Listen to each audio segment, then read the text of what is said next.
Chers amis attestants, je vous propose ce soir la lecture d'un passage de l'Épître aux Romains au chapitre 8.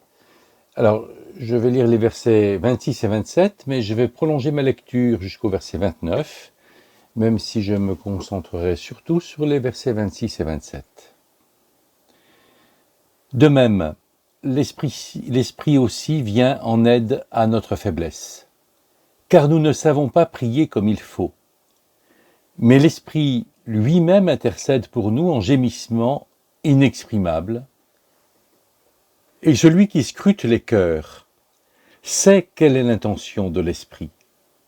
C'est selon Dieu en effet que l'Esprit intercède pour les saints.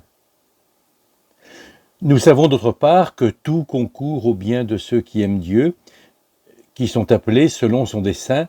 Ceux que d'avance il a connus, il les a aussi prédestinés à être conformes à l'image de son Fils, afin que celui-ci soit le premier-né d'une multitude de frères.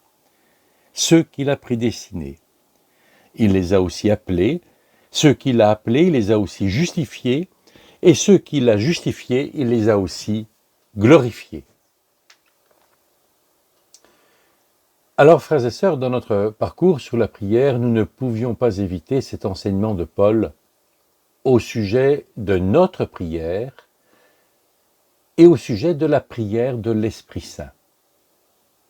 Et en effet, il convient de bien distinguer ces deux prières, même si elles sont étroitement reliées et contiguës dans ce texte. Tout commence en effet par l'évocation de notre propre faiblesse à prier.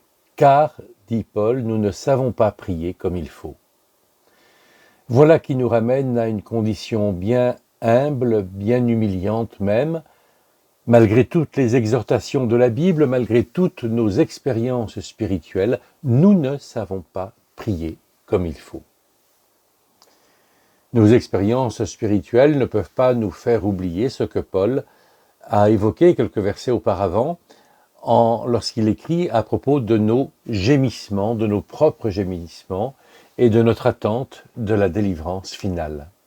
Nous sommes en effet bel et bien dans le temps où nous expérimentons notre faiblesse. Et c'est précisément lorsque nous sommes dans le dénuement, dans l'épreuve, dans les gémissements, que nous pouvons nous rappeler que l'Esprit intercède pour nous. Paul précise que ces requêtes présentées par l'Esprit en notre faveur se fait lui aussi avec des gémissements que l'apôtre qualifie d'inexprimables. L'expression est étonnante et un peu mystérieuse. Et plutôt que d'expliciter cette expression, je pense qu'il faut lui garder justement son côté mystérieux.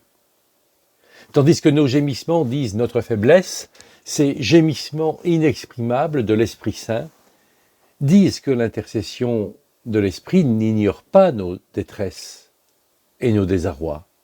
Ce sont peut-être même nos propres gémissements qu'il reprend, mais ces gémissements sont inexprimables. Ils échappent à notre entendement, à notre compréhension. Ils dépassent tout ce que l'on peut en dire, tout ce que l'on peut comprendre à ce sujet. Ils dépassent notre intelligence.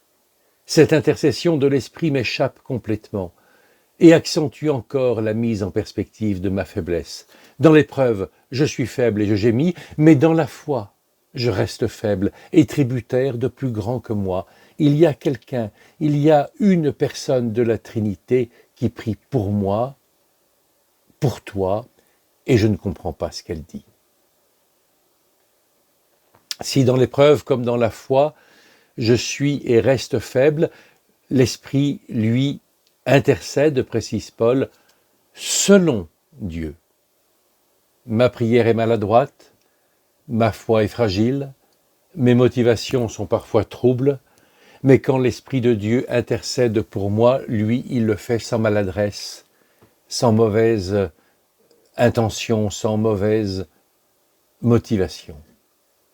L'Esprit intercède d'une manière qui est conforme à Dieu lui-même.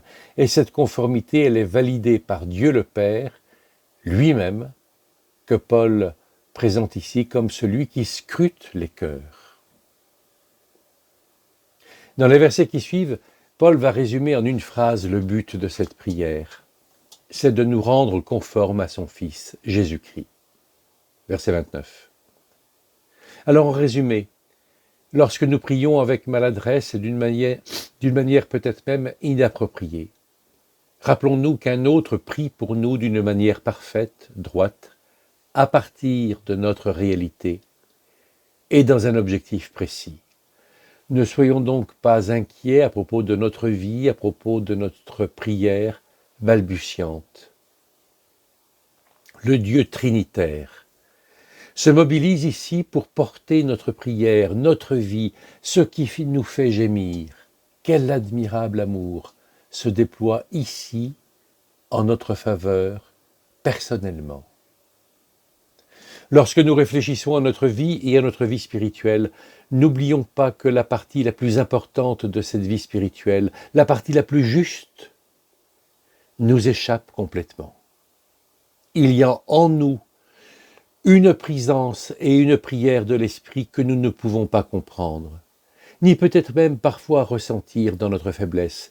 Mais cette action de l'Esprit en nous est réelle, puissante et conforme surtout à la volonté de Dieu. Nous pouvons parfois, peut-être même souvent, douter et désespérer de nous, mais certainement pas de l'Esprit, de sa présence et de son action en nous. Alors je vous propose un premier temps de partage. L'Esprit ne vient pas enlever nos faiblesses. Ce n'est pas du tout ce que dit Paul ici. L'Esprit ne vient pas enlever nos motifs de gémissement, mais il vient travailler dans nos faiblesses. Pouvons-nous partager quelques expériences sur cet aspect de la vie chrétienne? Et la deuxième question, Paul fait un lien entre la vie de l'Esprit en nous et la finalité de la vie chrétienne, qui est de nous transformer à l'image du Christ. Pouvons-nous partager sur cette finalité que nous entrevoyons et nourrir ainsi notre prière commune? Je vous souhaite une bonne soirée. Au revoir.